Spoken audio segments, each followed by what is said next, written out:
The scientific method.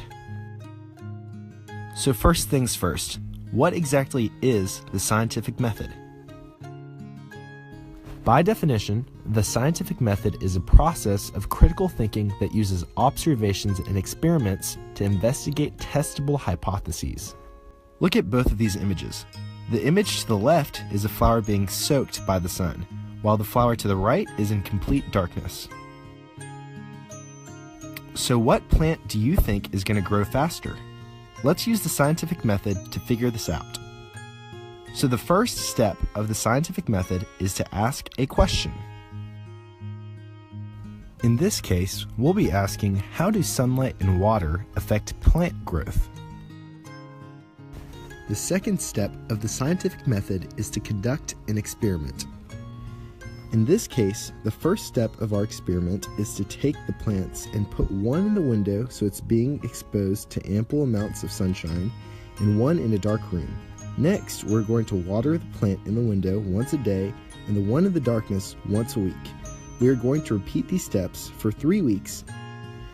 In this case, the first step of our experiment is to take the plants and put one in the window so it's being exposed to ample amounts of sunshine, and one in a dark room. Next, we're going to water the plant in the window once a day and the one in the darkness once a week. We are going to repeat these steps for 3 weeks. Let's try to think about the previous slide. The plant that was given both water and sunlight grew a lot. The other plant that was given no water or sunlight didn't grow at all. So we can conclude that the plants need both water and sunlight to grow. So the next time you guys want to grow your own plants, make sure you always water it regularly and give it enough sunlight.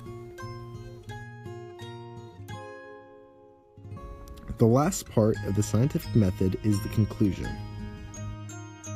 The conclusion of the experiment is based off your hypothesis and whether the results of your hypothesis are correct or not.